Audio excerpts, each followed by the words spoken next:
Follow the money. That's what I always say. You always follow the money. Yeah. This is Follow the Money with Mitch Moss and Paulie Howard on VSiN. Thanks for watching, as always, on YouTube TV, listening on SiriusXM Channel 158, iHeartRadio, TuneIn Radio, or any of our great affiliates across the country. Mike Palm on the program coming up in 15 minutes, VP of this great property. A lot to get into with him. He was at All-Star Weekend this past weekend for the WNBA. Oh, he was. And it returned last night. Some super high-scoring games last night. And I've added 2 tickets on the same team to win the title. Oh. I'll run that by him coming up in about 15. Was he interviewing to be the commissioner of the league? Because they should probably get someone in there who actually likes the sport. No, Mike loves her. Well, you know why he loves her? Because it gives him at least one of his pieces of content on the show every week. Yeah, no question. So tons of NFL news. Every team now in camp, by the way, in the National Football League. It's amazing. And everyone has a take based on every highlight or low light you see on social media. Well, so by the way, if you missed the first hour of the show, we started it by talking about the Falcons and the news today on Tua Tagovailoa. He had a flare up. He's not practicing right now. And look, we said this before this news came out. I don't want to completely go overboard and say, oh my God, the Falcons are going to stink. But I'm not. I want to be on the Falcons. I just can't be because of the quarterback room. And I'm not going to overreact because remember what happened this time last year with Matthew Stafford. And I was freaking out because I had futures every which way but loose on the Rams to win the Super Bowl. And I thought, oh, what the hell am I going to do now? And that guy, he only goes on to win the MVP. I'm going to throw this one at you. Thinking of quarterbacks that might be a good fit, and I believe he might have played for him as well. What if Jameis Winston became available via trade? If Jameis Winston was the quarterback of the Falcons, could they win that division? Well, you're talking to a Jameis Winston apologist. Yeah, you're a truther. I kind of am. Yeah, I get it. You're going to get a lot of bad. You're going to get, do I say a lot of good? Dare I say a lot of good or some good? Well, you get a wide range of emotions. Oh, the widest, you get the widest range of a quarterback I've ever seen. No, I'm not joking. The highs are high, but the lows are certainly at a different level than most other people. I just wonder if they're not picking up the phone because Stefanski, at this point, he's like, I'm not doing this to just go through the motions and coach a team. I want to win. I want to win. And, I mean, Jameis Winston's just sitting there backing up Jackson Dart. Is he even the second stringer this year? He was in Cleveland 2 years ago.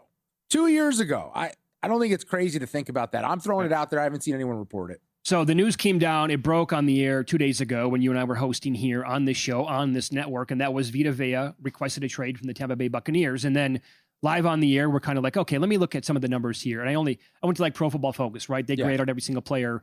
And specifically his numbers against the run last year, they were not like elite. That was only 1 year. He's in his 30s. He's been playing for nearly a decade in the league. But the more you look at it, it's like, yeah, that guy can still have a pretty major impact. I think if he's going to, here's the deal. If you look at last year, specifically, interior lineman, Dexter Lawrence was double teamed 246 times. Vita Vea was double teamed 241 times overall. Those were the two leaders in the entire league. He had 14 quarterback pressures after being double teamed, sixth most in the NFL, and 40 total pressures, tied for ninth among all defensive tackles, courtesy of Next Gen Stats. So last year overall, his PFF grade was 72.8, 20th overall with interior defensive linemen. That grade for specifically against the run was at 62.5. But you go back in previous years, he graded out really well in 2024. He was an 80 grade in 2023. If you go back to 2020, he was basically one of the best players in football. His grade was teetering on 90 overall. So I think at that position, he can still, if he goes to the right team, have a pretty significant impact on where he's going to land. Yeah, and I think with defensive tackles, too, there's so many elements of the game where we don't realize what they're doing in certain spots, like whether they're picking up double teams or they're opening up lanes for a linebacker to run through. This was a team, Tampa Bay, last year had two linebackers with over 100 tackles in Levante David and Dennis there. They also had a safety, and Tyke Smith had over 100 tackles. Antoine Winfield Jr. had 93. So what I'm saying is Vita Vea, he has a trickle-down effect on everyone on the back end, in the middle with the linebackers and the safeties, in creating opportunities for them to slow down the play because he commands so much attention. 31 years old, you're not getting the guy at the peak of his powers, but he's not that far off, and you might be able to get him for a discount right now. Looking over in the prediction markets, Your favorite to acquire his services, well, to stay in Tampa Bay is minus 126. I guess the market believes that he's just using this as a ploy to get another contract. Then you have the Raiders at plus 113. After that, the Chargers plus 181. The Niners are plus 173. There are a lot of short shots on this board. The team that jumps out to me immediately, though, and I can't get out of my head, is the Buffalo Bills at just under 3-1. They're plus 295. How would Buffalo not be in the mix for Vita Vea? They desperately need someone to stop the run. You do that, you eliminate one of the biggest glaring needs on that defense for this year while you're trying to win a Super Bowl. Here's my one problem on that is it feels to me like we have made the case for some defensive linemen in like the past 3 or 4 years who either want to trade, might be available, and the first team we gravitate Buffalo. towards is Buffalo, and they're like, nah, we're not going to make a move. So I've been disappointed with this team because their window is obviously right now, and they've never really done that before. That would make some sense. By the way, there's not a lot of volume right now in this market, so you're not going to be able to get down a lot. Offshore books are also offering different numbers on this. Globally, you can find the Rams around even money, maybe a little bit better than that. The Chargers, like you said, they're one of the short shots as well. The Raiders at 6-1. I guess they kind of want to win now. I think so much for the Raiders just about like being respectable. Rather than a laughing stock for the last 25 years? Yeah, and I guess they would have the cap space to do it. Or maybe the argument is this is the Max Crosby trade fit. Maybe that's a swap coming. I don't know. I don't think you'd have to do that maybe, but. Well, so the Rams would be, again, they're the short shot right now to win the Super Bowl. What happens to their number? And you're going to hear from Sean McVay coming up in a second on this. He was asked about it this week. What happens to the Rams Super Bowl number if they get him and Donald comes back? I mean, just give him the Lombardi at the beginning of the year. Do they go below, like, are we talking Patriots territory? Prime time, Brady years, Belichick? Do we go Mahomes recent years when they were super low? Oh, yeah. No. We're talking some of the best all-star teams we've ever seen in the sport. Because it's so hard to do it in the NFL. Well, but this to me, because we've had those, in fact, we've had players come out and call the team that they were on specific years, like the Dream Team. Yeah. Remember that Eagles team? I think it was Nnamdi Asomugha who came out. Yeah, the actor. And they absolutely flopped. We've had other teams like that who never. The Ravens had one, I want to say. It felt to me like the Ravens were one last year. Yeah, last year I was on them. A Dalius Thomas year. I remember that with him there is like that every purpose guy. Yeah. This feels like not a dream team that's fairy dust here. This feels like the real deal we're doing. I agree, but here's the thing. Expectations matter. How would you view the Rams, like their season? Is it successful if you just get to the NFC title game? Is it just getting to the Super Bowl, or is it just winning a Super Bowl? Because as a Mets fan, I've been burnt by this too many times of all these moves in the offseason, and Sean McVay's a different cat, and I get that. But just because we're like, this is the best team on paper doesn't win championships. No, it doesn't mean anything. I mean, how many times in basically every year in every sport does the, quote, best team not win the title? It happens almost, but it happens so common I lose track of it. But the gap between them, and there is one in the pricing in the market, from 5.5-1 up to 10-1 for the Ravens and Bills, I think it is correct.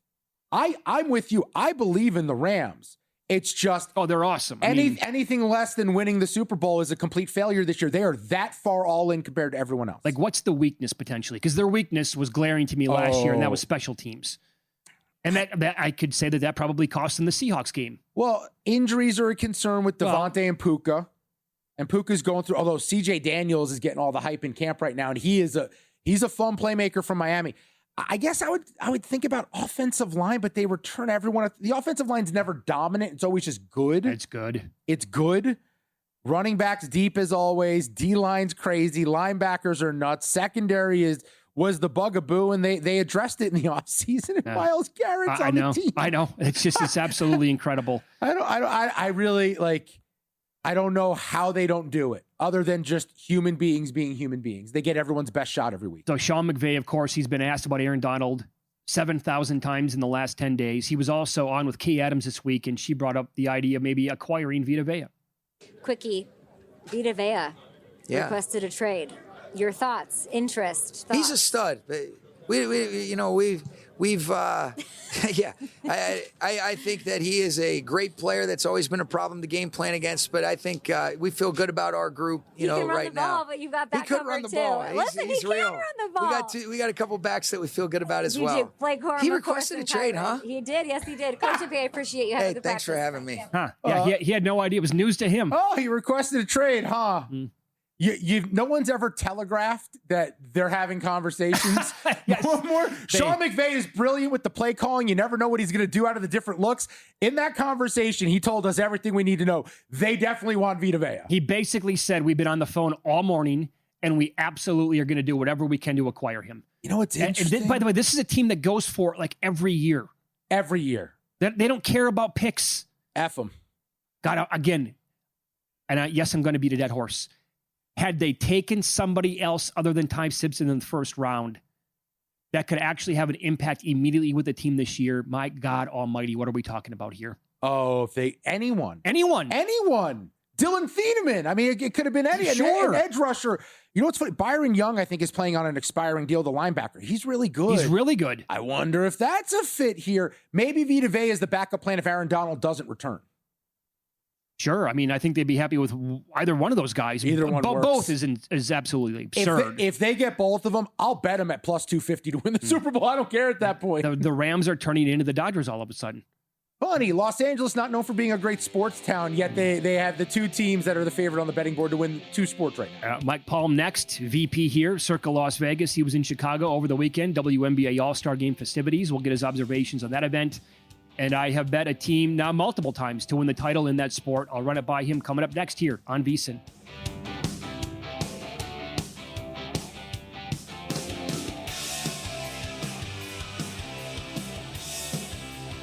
Let me get your attention real quick, podcast listeners. I've got something for you that almost feels too good to be true. First, credit where credit's due. If you're listening to this podcast, you're already leveling up your betting game. You're riding along with our best bets and top angles. And when there's a good game on, you're getting involved with a few props and alt markets as well. There's one more layer if you really want to step things up, and that's VSiN Pro. I've mentioned it before, but things are only getting better for our pro subscribers. We just rolled out our MLB prop projections, breaking down some of the best edges across strikeouts, hits, home runs, and more. And that's on top of everything else pro subscribers already get, including public betting splits, expert picks, and betting guides across the sports calendar. If you haven't tried it yet, stop sleeping on it. You can get your first month just $9.99 or save big with promo code POD26 on the annual subscription. Hit the link in the description and start cashing in with VSiN Pro. All right, back to the show.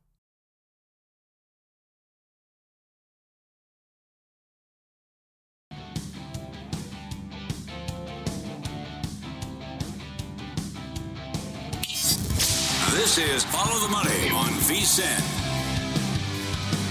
Good to have you on board here on a Wednesday. That means it is Wednesdays with the Maestro as Mike Palm. He is the VP of this great property, Circa Las Vegas, along with the Golden Gate and the D here in downtown. Joins the program. Mike, it's great to see you again, my friend. Mitch, it's been great to have you here. When is Paul coming back? Is this another 12-week summer for Paul? No, not quite. Just 2 vacations in a 3-week span, I believe. Did you know his last vacation, he actually left the coordinates of Las Vegas? No. He went to Arizona, he said. What? Maybe it was just a place of bet, but he claims he was on the water in Arizona. No, where was he? The That's Colorado River in Laughlin? That's a DiMaggio streak. Lake Powell? He's on the water in Arizona. He showed me a picture. He was on the water. He said he went to Arizona. Havasu? No. Oh, there you go. Maybe. Was the dog with him? Was Jordan with him? I'm sure the dog was If with the him. dog wasn't with him, I don't believe he went to Well, Arizona. I don't think he has the trust in other human beings on Earth to put that dog up somewhere. Well, I'm like him, though. I don't want anybody. I want friends watching my dogs. That's it. No, my friends are idiots. I want professionals. Okay, so you were recently in Chicago this past weekend. You were doing your show in Chicago, WNBA All-Star Game. Yeah. You were at the actual event. Was there. Okay. I have made a couple of bets recently on a team in the future market. I'll tell you about that in a couple of minutes. But overall, your observations from what you watched. So I had to do an event in Iowa on Friday in Clinton. So I flew in and did the event and then got a few hours sleep at my mother's house in Dubuque and then drove into Chicago early Saturday morning, did the show on the Score. Annie Costable was my guest, who's the athletics writer on women basketball. It was a nice interview. Then I decided since I'd gotten tickets to the game, I would try to attend the fan activities in Chicago that day. The first one was at 11 a.m., and it was a roundtable discussion with Diana Taurasi, Dawn Staley, and Raven Johnson. Unadvertised, Kayla McBride was also on the panel. I thought that was the highlight of my Saturday in Chicago. I thought it was a really frank and honest discussion that they had. I got there an hour and 40 minutes early, and I was like 70th in line to get into this theater. They packed 500 plus. Oh, wow. Into this. It was sponsored by Aflac. Obviously, Dawn Staley is part of, she reps Aflac.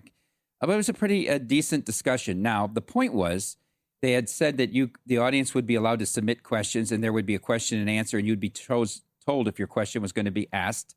I was told my question was going to be asked. It was for Dawn Staley, but they ran out of time. And they weren't going to get to the Q&A, and there was 10 minutes left, and they skipped it. But I was psyched to be able to ask Dawn Staley a question, which pertained back to the Final Four 3 years ago and comments she made about Lisa Bluder's comments. But anyhow, I thought it was a frank and open discussion about the direction of the league. And then I went to a fan event where they had different WNBA players show up like every 30 minutes. It was not far from the United Center before the game, and I got to meet Lexi Hull and a few others. So the game itself, I left at halftime. Like, it was clearly just, a playground game. What was I going to stay for the second half that I wasn't going to see in the first half? I saw Malunga dunk, right? That was, and so I drove back because I had a 4 a.m. flight out of Cedar Rapids to come back for my son's hockey game Sunday morning. Did you get, now you're a big fan of the commissioner of the WNBA. Huge. Did you get a sense of like similar feeling from most people who were there? Not one player nor fan had not a good comment to say about Kathy. How can someone run a sport and no one trusts them to do their job? And the sport has the potential to have major popularity. It is picking up steam over the years. How can she continue to be the person in charge when she doesn't even like the sport she's running? Nor will she answer really any tough questions. We saw that she backed out on Dan Patrick. I've chronicled the last 3 years of trying to get any response from the league office. I met a lot of Chicago Sky season ticket holders that despise her. It's just amazing. There's no network of support from anywhere that I see. And I think Adam Silver, who ultimately is responsible for her being appointed and has the power to put somebody else in judge. Now, I saw some rumors that Nneka Ogwumike, who's been head of the Players Union, this will be her last year playing, and that she may be the likely successor to Kathy moving forward. Okay. From a betting standpoint, a lot of high-scoring games last night. Ton of games in action. I think we had 4 or 5 teams score more than 100 points. So it was a really good night for the WNBA. Is that going to be a thing here after the All-Star break? Well, it's been all year. I mean, Mitch, the scoring has been way up. There's really only one team that shows up and plays defense every night, and that's the Valkyries. Golden State. That's the only team that gives you concerted 40 minutes of defense night in and night out. Not to say these games, I guess, aren't entertaining. You had the Fever 105-95. They played another similar game like that to Seattle back in Indiana. The Lynx put up 100 points. The Liberty put up 100 points. More teams scored 100 than didn't score 100 last night. Indiana had 37 in the first quarter. Yeah, I saw that, and they had to kind of stretch to get to that first quarter in-game total after that. But I mean, Caitlin scores 32, and it's a different league. I mean, Indiana's averaging 95 points a game, right? I mean, it's totally different. I went back to 2006. And the average number of points per team in a game is 71. Think about that. And now we're at, I think, at 89. Wow. is the average number of points per team per game. Is that better product on the court, or is that the expansion and it's more watered down? Like, what do you attribute that mostly to? I do think part of it is the officiating and this freedom of movement. And they said they want to have more freedom of movement, so they're going to call more fouls. They're shooting about 8 more free throws a game. So that obviously factors into, that. Sure. What does that add? 6 more points a game if you're going to have 8 more free throws a game? Now, there's a decent chance here, especially when you look at the future market, that Minnesota is just a juggernaut and it's going to be their title this year. But I will run this by you, bringing up the Fever here.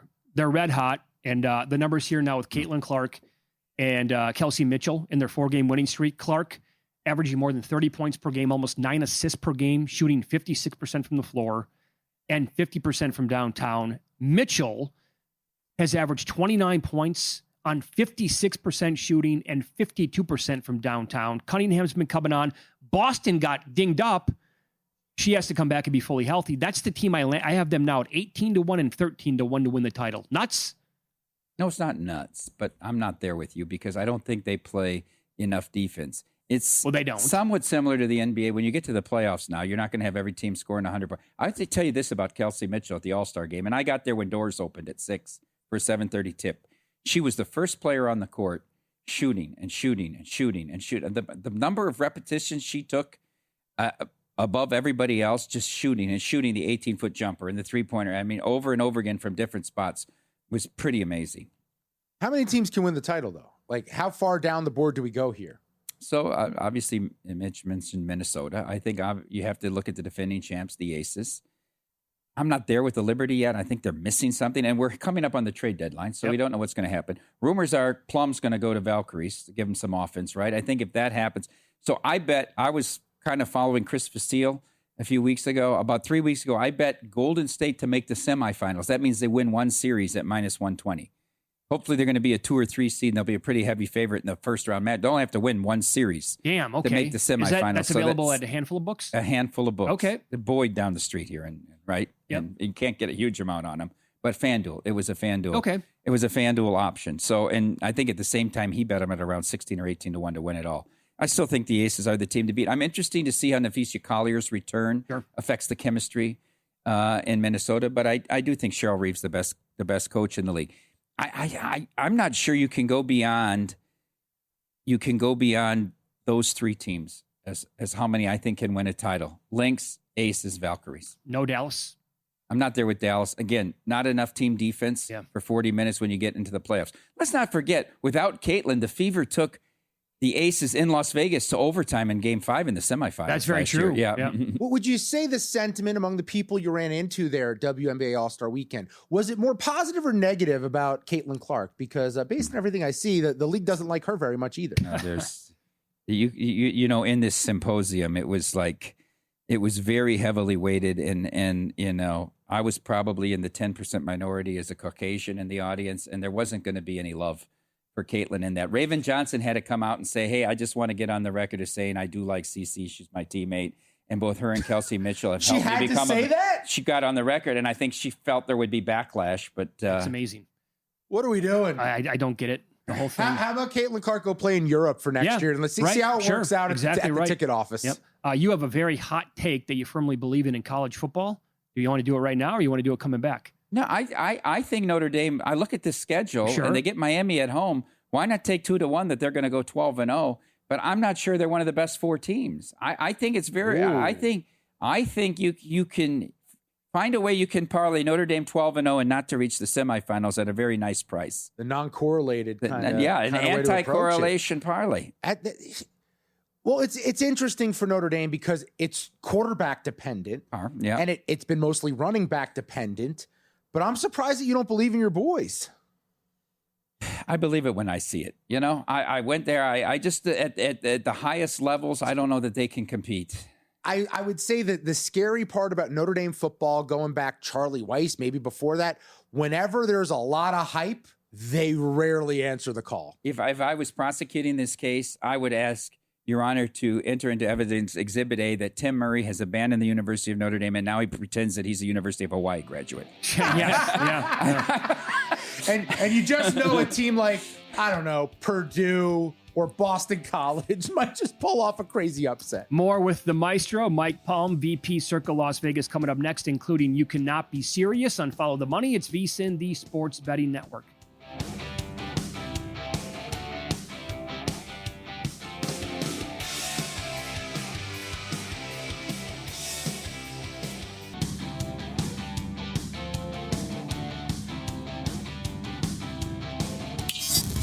This is Follow the Money on VSiN. Welcome back.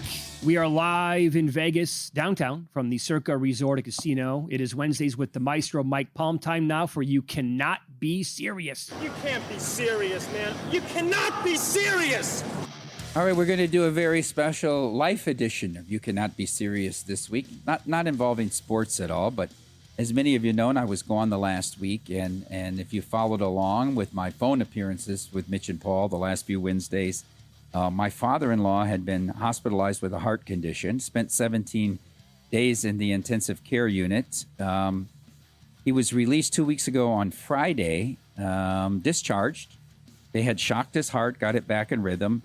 He had an appointment with his cardiologist last Wednesday, and then unexpectedly on Monday night, he passed away in our home. And it was very traumatic in that the kids went in to say goodnight to him, and he had passed away. He was cold, and so we went through all that, calling the police and the coroner. So I just, not all directly related to that, but I've been gone for a week, and just some of the instances of life. It's a little Andy Rooney. It's a little Jerry Seinfeld in commentary about the different things I've experienced in the last week.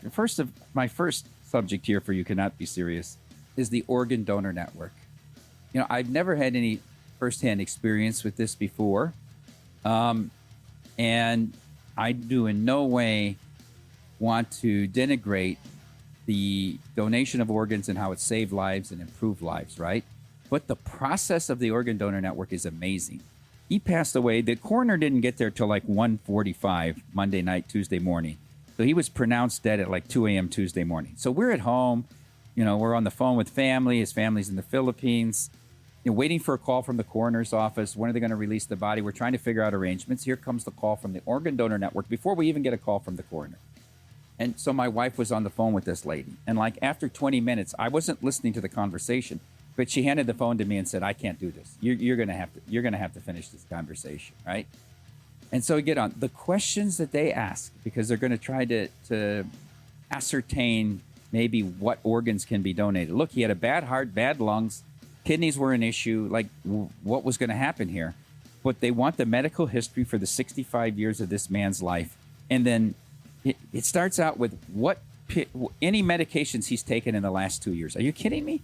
And I mean, I had a list of 20, and to go through this, and then they start with sexual activity questions. Mitch. Oh. Has your father-in-law engaged in sexual activity in the last 2 years? I'm pretty sure yes. All right, now we go. Now the rest we want is a full history of it. Has your father-in-law ever had sex in exchange for drugs or money? No is my answer. Has your father-in-law ever had sex with a woman who's engaged, had sex for drugs or money? I said, no, I don't know. Well, you don't know? Of course I don't know. I mean, it was infuriating. Mitch, I was on the phone for an hour and 20 minutes with these questions. At one point, I said, we'd like to decline. And then I had to go up on my laptop and look it up. You cannot decline because it's called first-person consent. If the person of their free will says, I want to be an organ donor, no member of their family can override that. Oh. I don't know what would have happened if we would have said, we're just not going to answer any questions. What would have happened? We went on and on and on and on and on. And eventually they took his corneas or whatever, the eyes, right? But there has to be a better process and a sensitivity at that time of how you go about doing this. So my first one is the Organ Donor Network. You cannot be serious. All right. In the midst of all this, I just get off the phone with them, and I get a text reminding me that I have an appointment at the DMV at 2 p.m. to get my real ID. I'd postponed it twice. My wife's on me. Why do you take your ID everywhere, your passport everywhere to fly? You don't need to. Get your real ID. It's a pain if you don't have it. You know, here in now. Nevada, so I made the appointment, 2 o'clock. They sent me a text at 1. That's great. You can check in at 1:45. I get there at 1:40. It's not far from our house. I'm sitting there waiting for it to get to be 1:45. I check in on the phone. You are 57th in line, and your wait time is 69 minutes. Well, what's the point of the appointment? It's like the Seinfeld. You can take the reservation, but you don't hold the reservation. And then the comedy that goes on for the next 2 hours while I wait. None of these people understand their names or their last word. They're going to the wrong windows. I'm listening to all. There's 48 windows going on. I'm watching it all. The guy's at the wrong window asking for something, and the lady from the DMV saying, we can't do that. You're here for this. No, I'm here for this. I said, he's supposed to be at window 18. I'm policing it. I'm like a third base coach trying to get people to their window, and every 2 minutes refreshing where I am now in line. I couldn't take it.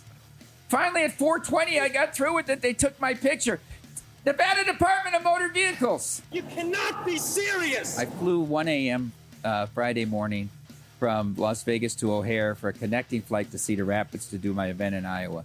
I landed at O'Hare at 6:20. Now, I had a layover, 10 o'clock, right? Had breakfast there, went to my gate. Was sitting there 10 minutes to 8. Between 10 minutes to 8 and 10 o'clock, they changed my gate 7 times, Mitch. 7 times. It wasn't L7 to L9. It was L to K, K to H, H to J. I mean, it's a 20-minute walk every time they did. I said, I'm going to blow this flight. I'm better off renting a car and driving 4.5 hours to see. Is this hard? It's American Eagle. You got 70 people on the plane. How hard could this be? Air travel's because I don't even want to fly anymore.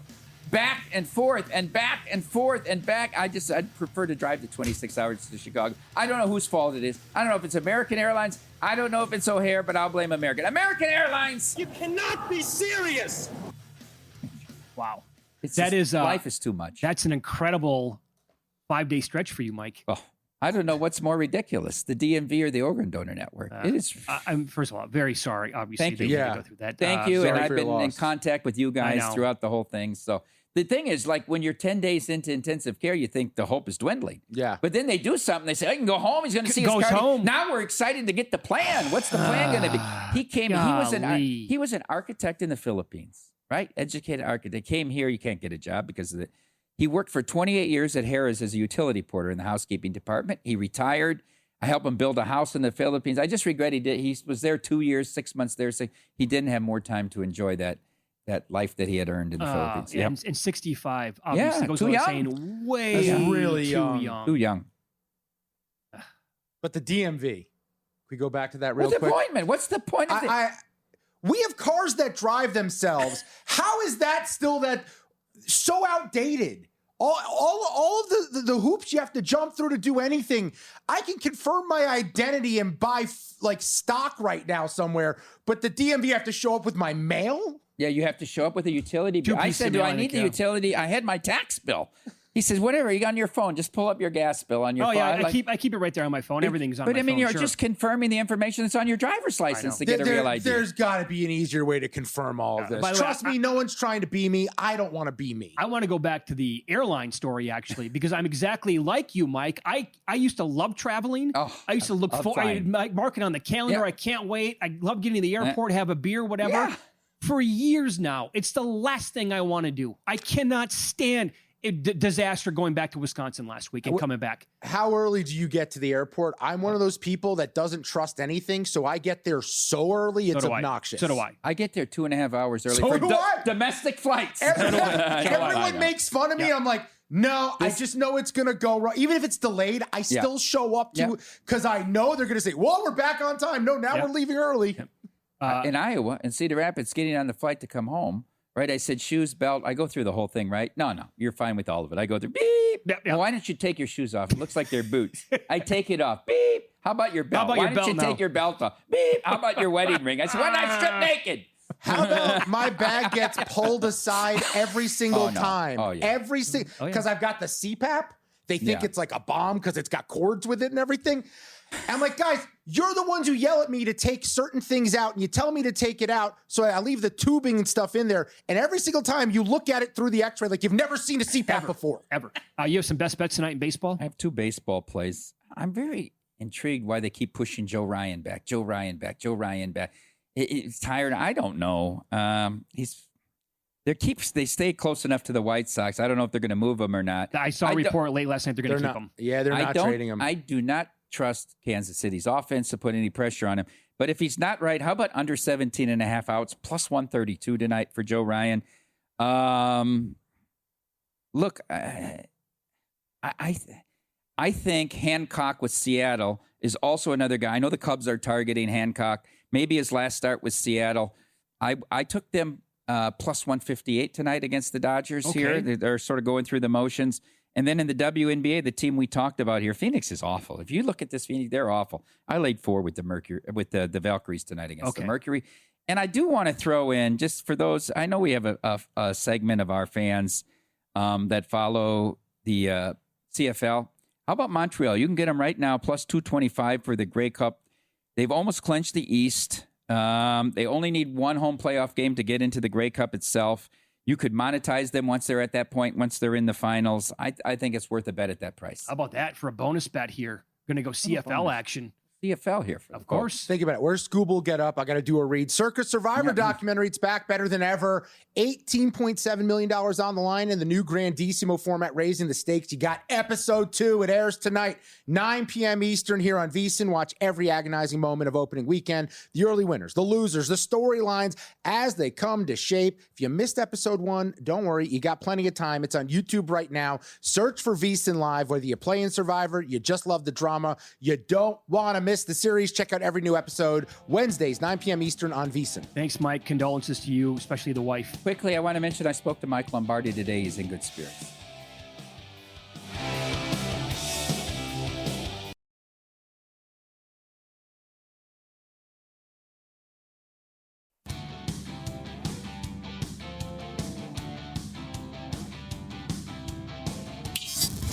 This is Follow the Money on VSiN.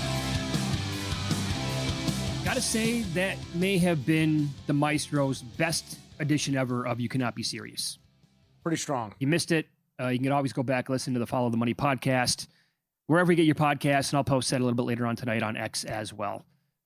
Very good. I'll push back on one thing. Airplane complaining, airport complaining, it's always going to sell. It's a great go-to. That's all I'll just point out. So I don't complain about airplanes or like that. It's more like observations to me. Sure. In fact, I never even had a problem with the airline, but it was more of getting in and out, and also like the rental car property, which was just an absolute fiasco. So that ties into the whole travel experience. Did they lose? Do you know how many times I've seen people get there with a reservation and being like, we don't have cars, so you don't get one? Yeah, I have. That's happened to me before. How about my cousin was traveling last month to Orlando. Their flight was delayed. She and her kids. So they did not get in until 3 o'clock, which meant the rental car company was closed until 6 a.m. Completely stuck. Just waiting. Had to wait there for 3 hours until it reopened again. Oh, and I'm sure that employee was very prompt in getting there on time. Yeah, and super enthusiastic about getting her out as soon as possible. Showing up to work, and there's people waiting for you to do your job. You know, you really come through for them. Oh, man. yeah, no doubt. Flying colors. Okay, so I think the list of teams that you have, Dustin, to win the national championship in college football this year is longer than my list. Usually. So my list is actually only like 4 or 5 teams, but I'm open to more, obviously. How can I not be after Indiana won it of all teams last year? And they played Miami, by the way, and Ole Miss was a play away from getting into the national title game. But and again, you don't have to really twist my arm, but you can say, yeah, this is why my list is only, and maybe Mike is right with Notre Dame, by the way. But Notre Dame, based on their schedule, they're going to be a playoff team, and they have a ton of talent. And I really like Freeman as a head coach. So they are on my list. I do have Ohio State. I have to have Indiana. I have Georgia and Miami. That's it as of right now. Like I said, I have an open mind. You can talk me into other teams. Well, because but a lot of it is just projecting and hoping that things go in a certain direction. Like if you want evidence that a team can win a title, your list is probably there. I live in the world of like, Disney movies and using your imagination to try and see what can come to fruition. I've got 12. 12? I've got 12. Oh, my God. I think it's more open than you think. I know everyone talks about the top, but Ohio State, obviously. Notre Dame, for sure. I can't stand Steve Sarkisian, but the talent's so good that might overcome him as a head coach. That's I don't have Texas. I don't have Oregon. I don't have some others, but I can obviously be talked into that. And I get it with Texas. Like they might be the most talented team in the entire country, but I have a problem with him as a head coach. I think he's very good. I understand that. We can whittle my list down as well. I have Indiana and Oregon. I have Georgia, and I don't think Georgia is as good as they've been in years past, but it's Kirby Smart, and they're just like a revolving machine. They just find guys. Miami, I'm going to say LSU. I'm in the camp of, I don't know if this works, but I'm not just going to dismiss that all of that talent that they brought in with the pressure to hit the ground running, that it might not work for LSU, and they might not be better later in the year when it matters as they're making a playoff push. I'm not necessarily jumping to the window to bet the win total over. I'm not willing to bet that right now, but there is a world where LSU wins the title. Now, they probably are the widest variance team in all of college football. They could win 6 games. They can win the national title. I think Texas Tech and Texas A&M are in the conversation as well. And then I'm going to throw my one long shot out there that I think is absolutely live, and that's BYU. I think BYU can win the championship. So you don't have Alabama. You don't have Ole Miss. You don't have Oklahoma. You don't have USC. Oh, no, I have Oklahoma too. Oklahoma too. I could actually see Oklahoma as well. And I could be talking to them. I cannot be talking to Texas A&M. No chance with LSU. Good luck to you on that. Texas Tech is intriguing. And I say that because, again, if you're just going to go based on their path overall and their schedule, Sure. Like, it is the easiest schedule in the entire country. And we had Brad Powers on, professional bettor, back in April. And this was the first time, I think the first of like 11 times that Sorsby was not going to actually play for the team. But he said, okay, so Sorsby's now not going to play. And I'll drop him down to the backup quarterback. And I can tell you guys right now that per my numbers, they're still a double-digit favorite in every single one of their games. Will Hammond showed plenty last year. It's just a matter of him being healthy. That's exactly right. So you figure they win 11, 12 games. They'll be a favorite to win the Big 12. They're going to get a super high seed. And like I said, if Indiana could win it last year, Texas Tech, they're not screwing around either. They spent millions upon millions of dollars the last couple of years to make this an opportunity for them to actually win the whole thing. I just don't want to bet that number, but I can be talked into that. No, Texas Tech for sure. Texas Tech, if they win the Big 12 like they're supposed to, I'm a little bit lower on them than some people, but well, clearly, if you like BYU as much as you do. Well, yeah, but the question is who can win the national championship? We didn't talk about like likelihood, percentages, but like, do I see a path? Do I see the ability there where things could run in their favor? Absolutely. And for Texas Tech, they're the favorite in the league, but it's not just the Sorsby thing. Losing David Bailey, losing Jacob Rodriguez. Oh, they lost a lot. And living in the portal is just it. Joey McGuire is a good coach. Do we know if he's good year after year to not have continuity like that and rely on big pieces coming in from other places? I still think they can win a championship. They are one of my 12, but that is why I also like BYU. Okay. How about like when you look at some of these teams, how to approach betting teams that have brand new quarterbacks via the portal? They might not be some of the marquee guys at the very top of the list, obviously.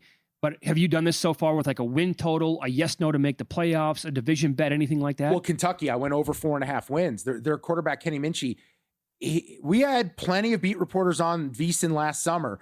They were pretty much all in line saying that he was outplaying CJ Carr, that it was his job to lose a year ago. CJ Carr was the freshman. He winds up winning the starting job for Notre Dame. Minchie's now at Kentucky with Will Stein. So you combine Will Stein with what he's done. Bo Nix turned into a first-round pick. Dylan Gabriel got drafted in the 3rd round. And then Dante Moore was a Heisman finalist. So you combine that with a guy in Minchie who has all the talent in the world to be a stud. I went over 4.5 wins on Kentucky because I think the offense is going to be so improved this year. You know that there was one person who picked them to win the SEC? I know who it was. So do I. Because he said it with me and Paul when you were out. I completely respect the daylights out of Bruce Marshall. It was. So I didn't know. Honestly, I didn't even know that he was on with you guys. What did he say? Oh, he said, I just wanted to see if they're actually going to count my vote. I want to make sure they're actually like checking these things. It was kind of a way to audit them, and they did. Oh, they did. But he really likes Kentucky this year overall. I think it was more just to see if they would. It was. Yeah, I do. Try to run a. Okay. All right. But yeah, no, that is a team with a new quarterback that I absolutely love this year. Kentucky over 4.5 wins. And they make a lot of sense. Let me ask you this. If any team makes the playoff, it doesn't matter which, it could be USC we're talking about. You can go down the board a little bit more. Can we say this year in college football, if you make the playoff, you have a path? Oh. Because the last couple of years hasn't been. You're going to draw a line through at least a couple of teams immediately. Yeah, we saw the gap in the haves and have-nots. It's great. I love that they were there. Yeah. Give them a spot, but they were blasted last year for the most part. You know what? Let me think about that because Ohio State always has a chance. Notre Dame should theoretically always have a chance. Texas should. Yeah, you know what? Yeah, I think if you're one of the teams that actually makes it to the playoff, you actually have a chance. Because I'm thinking here, like if you can find some pretty nice plus prices at this point still on teams just to make the playoff, right? Like USC would be an example. They are loaded with their talent this year, right? I'm shocked at how into USC I am because I was not expecting to be. Okay, and they're like plus 240 to make the playoff. Like if you really like them to make the playoffs this year, and I think Jonathan Von Tobel here at the network does, well, then that tells me that you probably want to pound them to make the playoffs and then probably sprinkle a little bit to win the entire thing. Yeah, I agree. But back to the original sentiment. This is why I think it is a little bit more wide open because now these programs have learned what it takes. We didn't know. We were in no man's land, and there was a clear gap between the ones that really went all in and programs that thought they were all in. And I think everyone now is realizing what their investment needs to look like financially on the roster with the support. And because I think more teams are more all in than they had been the last few years, even though they thought that they were there. So I'll expand my list from 5 to more than that. I think college football is exactly like the NBA. 20 years ago, you could before the season started in Bell Sports, give a list of 3 teams to win it all, and you would be right. Now, all of a sudden, the NBA is up to like 15 teams, maybe not that many, but college football is no longer like Alabama, Georgia, Ohio State, or name one other team before. It's like maybe the list is like 8, 10, and to your point, maybe 12. Well, and here's what people don't want to hear because they just like to complain. There's 2 elements that made it possible. Expansion of the college football playoff and the ability to pay these players. Big. While you don't like that it's very much top heavy, the amount of teams that are top heavy, we're talking about 20 teams now that are really invested thinking they can win a title. I think in terms of like this specific conversation, it's way better for the sport. 100%. Let's follow the money on VSiN, the Sports Betting Network. NFL is coming up next. We'll look at first-year coaches around the league and tie it into their win totals for the regular season. Maybe this guy is the next Sean McVay. That's next.